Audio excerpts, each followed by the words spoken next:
Hi Reddit. The title of this story is, I told my wife the lock on my daughter's door does not get removed until my brother-in-law and his daughters are out of our house. I really felt the need to talk about this story. So here it is. I, 42 mem, never imagined my home would become ground zero for a family crisis. But that's exactly what happened when my brother-in-law moved in. It started 3 months ago, when Sammy, 45 m, lost his house in the aftermath of a brutal divorce. My wife Sarah, 40 f, was devastated. She'd always been protective of her younger brother, especially since their parents could be harsh when none of their family would take him in. She begged me to let him and his twin daughters stay with us, just until they get back on their feet. The twins, Olivia and Sloane, 18, arrived with mountains of boxes and forced smiles. Our daughter Zoe, 16, helped them settle into the guest room, quiet and accommodating as always. That first night, Sarah made a big dinner, trying to make everything feel normal. The twins complimented the food. Sammy told stories about their childhood. It almost felt like it could work. Looking back, I should have noticed the warning signs. The way Zoe's shoulders tensed when the twins followed her upstairs after dinner. The careful way she started closing her door when she'd always left it open before. But I was focused on keeping the peace, on being the good guy who helped family in need. It started small. Zoe's favourite hoodie disappeared, then reappeared in the laundry covered in unfamiliar makeup stains. Her phone charger migrated between rooms. Her school laptop vanished right before an important Zoom class, only to be found casually tossed on the twins' bed. Each time, Zoe would get quieter, more withdrawn. When she finally came to me about it, her voice was barely a whisper. Dad, they just walk in whenever they want. They take whatever they want. Mum says it's normal, but she trailed off, and I saw something in her eyes I'd never seen before. Defeat. I confronted Sarah and Sammy. Their response floored me. This is what sisters do, Sarah laughed. They're bonding. Sammy added that Zoe needed to learn to share, that she was too precious about her things. The twins stood behind them, wearing identical smirks that made my skin crawl. Then came the Airs makeup kit incident. Zoe had been saving for months, picking up extra shifts at her weekend job. $60 might not sound like much, but to a 16-year-old working minimum wage, it was a fortune. She researched different brands, watched tutorials, waited for a sale. When she finally brought it home, she treated that MAC kit like it was made of gold. 2 days later, I found her sitting on her bed, staring at the ruined palette. All the colors were mixed together, smeared like a toddler had gotten hold of it. Sloane had borrowed it while Zoe was at school. When I asked her why she didn't just ask permission, she rolled her eyes. We're family now.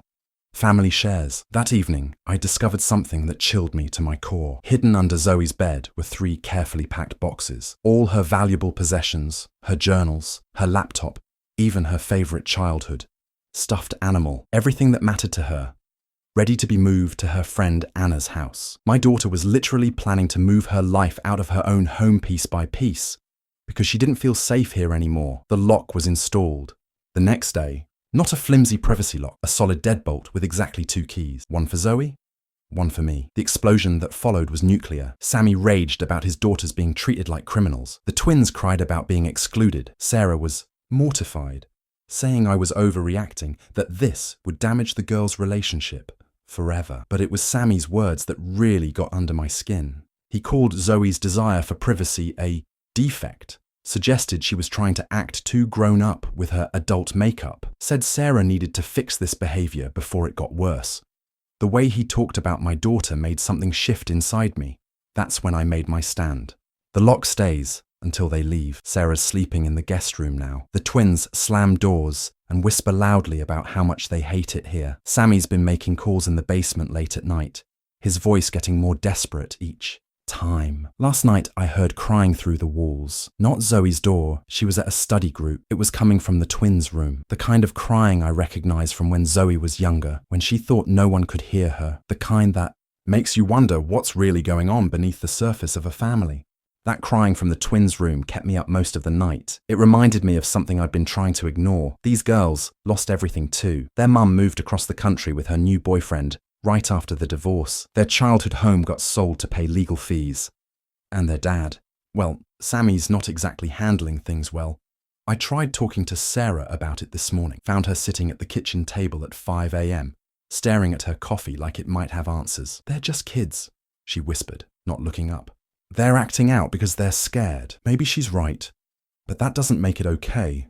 The dynamic between the girls is getting more complicated. Yesterday, I overheard Olivia and Sloane arguing in their room. Olivia was saying they should apologize to Zoe, but Sloane shut her down hard. "We didn't do anything wrong. This is our home now too." There was something in her voice, not just teenage defiance, but real fear, like if they admit they crossed a line, they might lose this place too. Zoe's changing too. She used to leave her door open when she was doing homework or watching videos. Now, even with the lock, she keeps it closed. I hear the click of the deadbolt every time she goes in or out. She started eating dinner in her room more often, saying she has too much homework.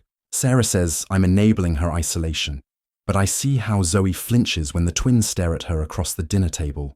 The worst part is watching how the twins operate. They're smart. They never take things when anyone's watching. But I've started noticing patterns. They wait until Zoe's in the shower. Then one creates a distraction while the other slips into her room. They've gotten bolder since the lock. Now they just take things from her backpack at school. Yesterday, she came home missing her graphing calculator. When I confronted them, they said they found it in the library. Sammy's been drinking more. Not enough to cause scenes, but enough that I smell it on his breath at dinner. He sits in the basement for hours, supposedly job hunting. But I mostly hear him on the phone arguing with his ex-wife or refreshing his email. The twins pretend not to notice, but I've seen them pouring his drinks down the sink when he passes. Out on the couch, Sarah's caught in the middle of everything. Last night she tried to organize a girls' night. Face masks, movies, the works. Zoe agreed, probably just to make her mum happy. Everything was fine until Sloane started going through Zoe's new skincare products without asking. When Zoe politely asked her to stop, Sloane burst into tears, screaming about how they're family, and Zoe's just like mum, always pushing us away. The thing is, I'm starting to see cracks in the twins' united front. Olivia's been spending more time alone, reading in the backyard or taking long walks. Sometimes I catch her looking at Zoe's closed door with this guilty expression, but whenever she starts to say something, Sloane appears and suddenly they're a wall again, matching crossed arms and raised eyebrows. This morning, I found something disturbing. While doing laundry, a piece of paper fell out of Sloane's jacket, a letter from their mum. She's getting married again, moving into a big house with a pool. Says there's plenty of room if the girls want to visit, but makes it clear it's just visits she's offering. Explains a lot about why they're so desperate to mark their territory here. The tension's building to something. I can feel it. Sarah's brother called today, asking when Sammy's planning to move out. Apparently their parents are concerned about the situation. The same parents who wouldn't take them in. Sarah hung up on him, but I saw her hands shaking after. Zoe came to me this afternoon with a strange look on her face. Said she saved up enough to buy another makeup kit, something even nicer than the one that was ruined. The way she said it, there was something in her voice I couldn't quite read.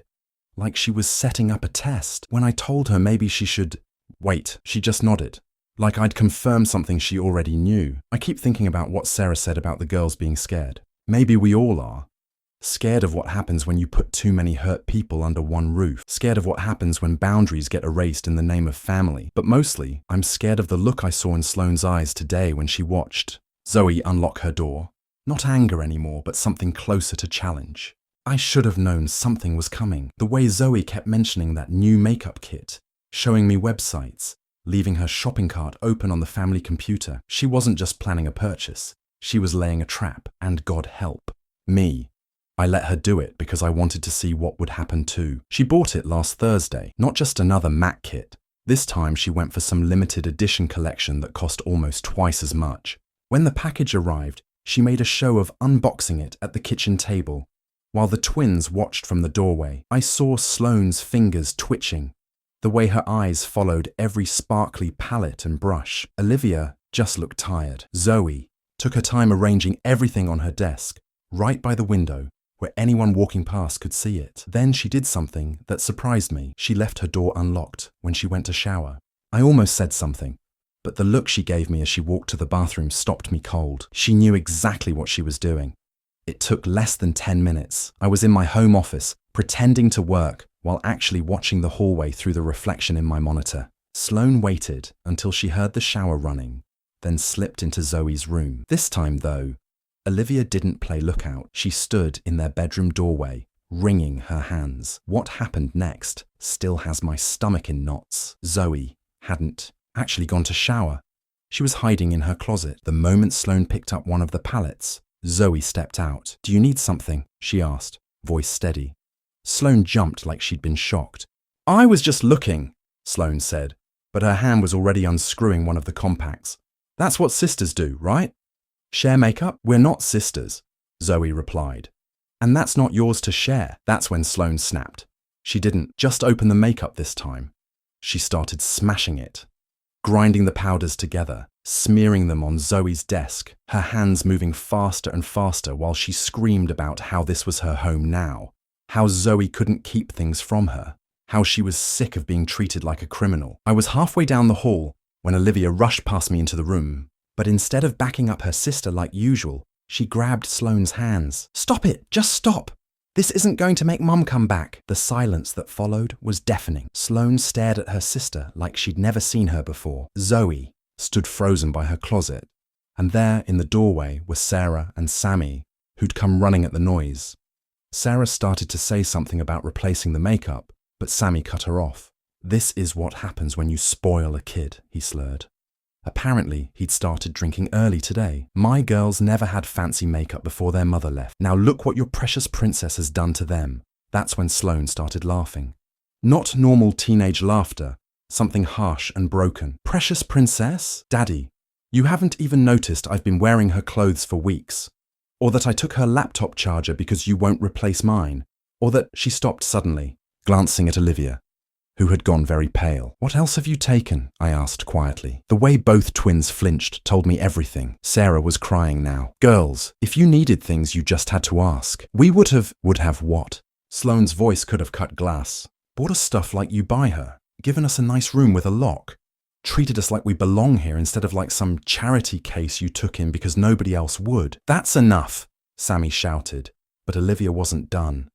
"No, it's not. Enough, Dad. You keep saying we're family now, but you're not even trying. You sit in the basement all day, feeling sorry for yourself while we're up here trying to what?" Zoe asked softly. "Steal enough pieces of my life to replace the ones you lost." The makeup was still smeared across the desk, staining everything like evidence at a crime scene. But somehow, it didn't seem important anymore. Not with Sloane sliding down the wall to sit on the floor, shoulders shaking. Not with Olivia finally letting go of years of being the strong twin. Not with Sarah looking between her nieces and her daughter like she was seeing them all for the first time. And definitely not with Sammy swaying in the doorway, mumbling something about ungrateful daughters that made my fists clench. The look in his eyes when he turned to leave, I recognized it from my own father. The kind of look that says someone's about to make everything worse. Sammy made it halfway down the hallway before he turned back. I know that walk. The dangerous swagger of a man about to do something stupid. Before I could move, he grabbed the doorknob to Zoe's room and yanked, hard enough to crack the frame. "You want locks?" His voice was thick with bourbon. "Fine, let's put locks on everything. Let's turn this whole house into a prison since that's what everyone wants." Sarah tried to step between him and the door. "Sammy, you're drunk. Let's go downstairs and..." He shoved past her, making her stumble against the wall. That's when everything in me went cold. "Get out," I said quietly. When he turned to look at me, I could see he wasn't even seeing me. He was seeing every failure, every rejection, every bit of shame from the past year. "What did you say to me?" He took a step closer. Behind him, I could see the girls frozen in place. Zoe by her desk, the twins still on the floor. Olivia had her hand over her mouth. Sloane was staring at her father like she'd never seen him before. I said, "Get out. Now. Before you do something we both regret." He laughed, an ugly sound that made Sarah flinch. "Or what? You'll call the cops? Tell them how I'm terrorizing your precious family?" He wheeled around to face the girls. "Is that what you all think? That I'm the problem? That everything was perfect here before we came?" "Dad!" Olivia's voice cracked. "Please stop." But he was past stopping. He grabbed the lock on Zoe's door and started yanking, the metal scraping against the wood. "You want to lock us out? Fine. But first..." He slammed his shoulder against the door. The frame splintered. I didn't think. I just moved, got between him and the door, planted my feet. "Sarah, take the girls downstairs, now! Don't you dare tell my daughters what to do!" Sammy swung at me, sloppy, drunk, but there was weight behind it. I caught his arm and pushed him back, trying to keep my voice steady. Girls. Downstairs. Now. They moved. All three of them together, Olivia and Sloane flanking Zoe like bodyguards. The change in their dynamic would have been fascinating if I wasn't focused on keeping their father from doing something unforgivable. Sarah stayed, her face white. Sammy, please. Think about the girls. Think! He laughed again. That's all I do. Think about how my wife left me for some tech bro. Think about how my own family wouldn't take us in. Think about how I'm living in my sister's basement while my daughters steal makeup because I can't even buy them the basics. He slumped against the wall, sliding down until he was sitting where Sloane had been minutes before. I used to be somebody. Had a house, a family, respect. Now look at me. Can't even keep my kids in line, He started to cry deep, racking sobs that seemed to surprise him as much as us. Sarah knelt beside him, but he pushed her away. Don't, just don't. He struggled to his feet, swaying. I need to get out of here. You're not driving, I said firmly. Give me your keys. For a moment, I thought he might swing at me again.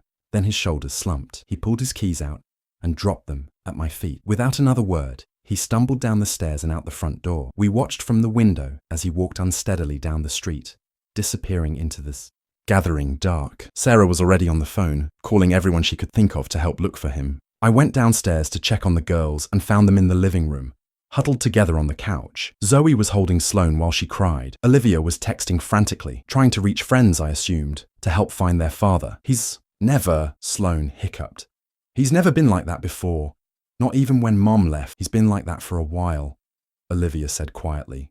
We just didn't want to see it. I sat across from them, trying to find the right words. But before I could speak, my phone buzzed. A text from Sarah's mother. Just got a disturbing call from Sammy. On our way to pick him up, we should have done. This months ago, looking at the 3 teenagers on my couch, no longer divided into my daughter and her cousins, just 3 scared kids caught in adult chaos. I realized this wasn't just about a lock anymore, or makeup, or even privacy. The real cracks in this family went much deeper than any of us had wanted to admit. Sarah's parents brought Sammy back around midnight. I heard their car in the driveway, but didn't go out. Just watched through the window as they practically carried him into their SUV. Sarah stood in the doorway, arms wrapped around herself, until their taillights disappeared.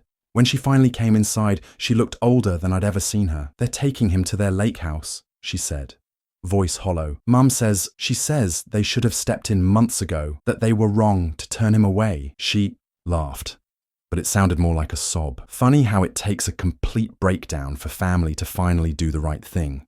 The twins were still awake, curled up in Zoe's room of all places. The door was open, first time in weeks. They were all on Zoe's bed, scrolling through old family photos on Olivia's phone. I heard Sloane telling stories about their mum before everything fell apart, how she used to do their makeup for school dances, how she promised they'd always be a family, right up until she wasn't. I left them to it. Some wounds need privacy to heal. This morning, everything felt different, quieter, but not the angry silence from before. Zoe came down for breakfast and automatically got out 4 bowls instead of 1. When Olivia appeared in the doorway, hesitant, Zoe just pointed to the cereal boxes. The good stuff's behind the bran flakes. Dad hides it there so we don't eat it all at once. Sloane came down later, eyes red but steady. She was wearing her own clothes for the first time in weeks. I put your stuff back, she told Zoe. Most of it. Some things, I might have ruined a few shirts. I can try. To replace... It's okay, Zoe cut her off. They're just things. Sarah's parents called around noon. Sammy was sleeping off his hangover, but they wanted to talk about next steps. The girls needed stability, structure, professional help probably. Things they should have provided months ago instead of letting pride and old resentments get in the way. We have a mother-in-law suite over the garage, Sarah's mum said, her voice careful. It needs some work, but it could be a fresh start. For all of them. I watched Sarah's face as she listened, saw the war between relief and guilt, between wanting to help her brother and needing to protect her own family. When she hung up, she just sat there, turning her phone over and over in her hands. They're going to pay for therapy, she finally said. For the girls, maybe for all of us. The twins took it better than we expected. Is it because you don't want us here anymore? Olivia asked, but there was no heat in it, just tired acceptance. It's because you deserve better than a basement and borrowed things, I told her, and your dad deserves a chance to be the father you remember. Not, I gestured vaguely at the damaged doorframe, the lingering evidence of last night's chaos. Sloane was quiet for a long time, picking at a loose thread on her sleeve. Can we still visit? Like, for real visits, not just sneaking in to take stuff? Your family, Zoe said, before either of us could respond. Real family, not the kind that takes without asking, but the kind that helps each other heal, I guess. Sarah started crying then, not the quiet tears from last night, but deep, body-shaking sobs. The girls surrounded her, all three of them.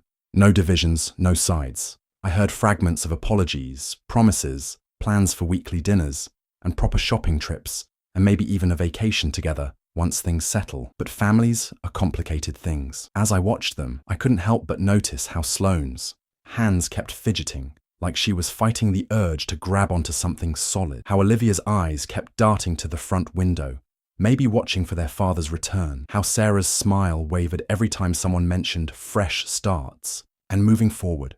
The lock's still on Zoe's door. Nobody's mentioned removing it. Not even Sarah. Maybe because we all understand now that it was never really about keeping people out. It was about having the power to let them in on your own terms. Late afternoon, and Sarah's phone keeps lighting up with messages from relatives, aunts and uncles and cousins, suddenly full of advice and offers of help. Where were they months ago? Sarah reads each message with increasing tension in her shoulders.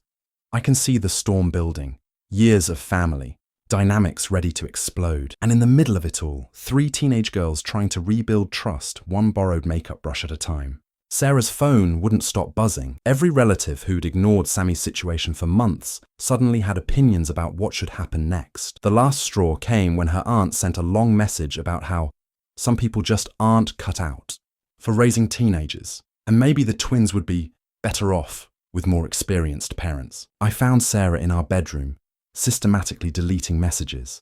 Her hands were shaking. They're all acting like they're saving the day, she said without looking up, like they're heroes for swooping in after everything's already fallen apart. Text from her cousin. We knew taking them in was a mistake. Some boundaries are necessary. Sarah threw her phone across the room. The girls were in the kitchen, working on homework together like nothing was wrong. But I could see how Olivia tensed every time a car drove past.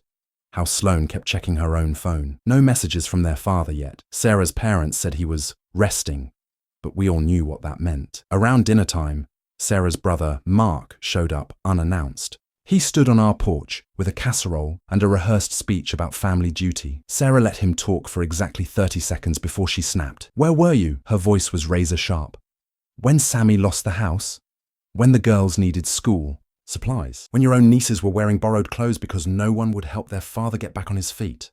We all have our own families to think about, he started, but Sarah cut him off. They are family. They've always been family. But you all just watched them drown because helping meant admitting that perfect, successful Sammy could actually fail.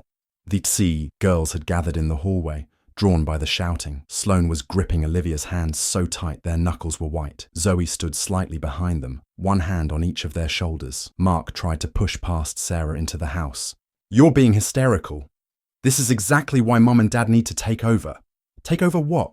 Sarah's laugh was bitter. The mess you all helped create. You know what the real problem was? Not the lock on Zoe's door. Not the stolen makeup. It was the fact that my brother and his daughters had to become homeless before anyone in this family admitted they needed help. She grabbed the casserole from his hands and shoved it back at him. Go home, Mark. Go back to your perfect life and your perfect family. But don't you dare come here pretending you have any right to judge how we handled things. After she slammed the door, the silence was deafening. Then Sloane started laughing. Not the harsh, broken sound from before, but something almost like relief. Aunt Sarah just went full mama bear on him. That's what real family does, Zoe said quietly. We ordered pizza instead of eating Mark's casserole. Sat in the living room sharing stories. Real ones this time, not the polite versions we'd been telling ourselves. The twins talked about their mum's betrayal, about watching their dad spiral, about feeling like they had to become harder versions of themselves just to survive. Zoe confessed that she'd felt guilty about the lock, like she was somehow responsible for making everything worse. Sarah held her while she cried.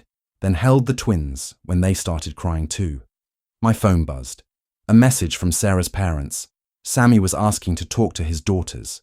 Sarah read it over my shoulder and took a deep breath. "It's your choice," she told the twins. "Whatever you decide, we'll support you." Olivia looked at her phone, then at her sister.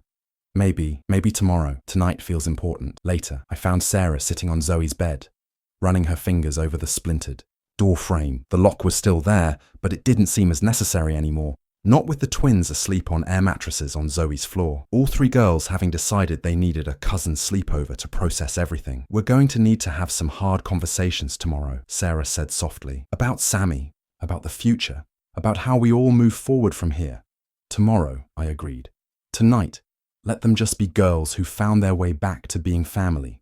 But as I watched Sarah staring at her still buzzing phone, I knew tomorrow's conversations wouldn't just be about Sammy. The whole family structure was cracking. Years of pretense and ignored problems finally coming to the surface. And somehow, in the middle of all this chaos, 3 teenage girls had figured out what the adults in their lives were still struggling to learn. Sometimes you have to break everything down before you can rebuild it stronger. The next morning came too soon. I found Sarah already at the kitchen table, nursing a coffee and staring at her phone. "Sammy's in rehab," she said without looking up. "Mom and Dad took him yesterday. He asked if we could bring the girls to visit once he's settled." The twins were still asleep in Zoe's room. All 3 girls sprawled across various surfaces like puppies in a pile. None of them stirred when I checked on them. After everything that happened yesterday, they deserved the rest. Sarah's parents. House wasn't far, just a 30-minute drive. We went together, leaving a note for the girls. Found Sammy sitting in the garden, looking somehow both better and worse than yesterday. The shakes were gone, but so was his bravado. He just looked tired. "I really messed up," he said, before we could speak. "Not just yesterday, all of it. Coming here without a plan, letting the girls..." He rubbed his face. I watched them turning into these angry, bitter versions of themselves, and instead of fixing it, I hid in the basement and drank. Sarah sat next to him, took his hand. "We all messed up. I enabled you because I couldn't bear to see you fail. Mum and Dad turned you away because acknowledging your problems meant acknowledging their own part in them. Even Mark's an ass," Sammy said. And for the first time in months, I heard Sarah really laugh. We talked for hours about rehab, minimum 30 days with family counseling, about the mother-in-law suite needs work, but it could be ready by the time he's out. About the girls, therapy starts next week, both individual and group. They need their father back, I told him. Not the guy who tells them stealing is okay, because they're family. The one who taught them to stand up for themselves, to be strong, without being cruel. "I don't know if I can be that guy again," Sammy admitted. "That's what the therapy's for," Sarah said softly. When we got home, the girls were in the kitchen making a mess they called breakfast. Sloane had flour in her hair. Olivia was trying to salvage what looked like very burnt pancakes. Zoe was documenting it all on her phone, laughing. "Dad's in rehab," Sarah told them simply. The twins got quiet, but not the shattered silence from before. More thoughtful. "Can we visit?" Olivia asked. "Once he's settled. And you'll all start therapy next week, non-negotiable." Sloane nodded, then turned to Zoe. "I've been thinking about the lock." We all held our breath, but Zoe just raised an eyebrow. "Yeah? Keep it. Even after we move to Grandma and Grandpa's. Not because you need it anymore, but because..." She gestured vaguely at the burnt pancakes, the flour everywhere, the phones recording happy memories instead of ammunition. "Sometimes you need walls before you can build bridges, you know?" Later that afternoon, Sarah's family started showing up again. Not with casseroles this time, but with real offers of help. Her aunt brought paint samples for the mother-in-law suite. Mark came back, properly apologetic, with information about family therapy programs. Even the judgmental cousin showed up, with 3 gift cards for them all, 1 for each girl. "We're not fixing years of dysfunction in a day," Sarah told me that night, "or even a month, but at least we're finally being honest about it." The lock's still on Zoe's door, but this morning, I heard her teaching the twins her makeup techniques, not with the expensive kit. That's still ruined, but with drugstore brands they bought together, learning how to create something new from what they have. Sammy texts daily now. Short messages, but real ones. No more excuses or deflections. He's doing the work, he says. For himself, but mostly for his girls. All 3 of them. he added yesterday, making Sarah cry happy tears for once. The mother-in-law suite renovation starts next week. The twins are helping design their rooms, picking colours and furniture that's just theirs. No more borrowed spaces. No more temporary solutions. You know what's funny? Zoe said this evening, watching Olivia and Sloane argue about paint swatches. If you'd asked me 2 months ago, I would have said the lock was about keeping them out. But maybe it was really about giving everyone space to figure out how to let each other in. Sarah overheard her and started crying again. She's been doing that a lot lately, but the good kind. The kind that comes with healing. She hugged all 3 girls, then me, then announced we're ordering pizza again because she's too emotionally exhausted to cook. As we sat around the living room, eating pizza and planning room designs and talking about real things instead of pretending everything was fine, I looked at the lock on Zoe's door. It's still there, probably always will be, not as a barrier anymore, but as a reminder, sometimes, the strongest families are the ones that had to learn how to rebuild themselves from the ground up.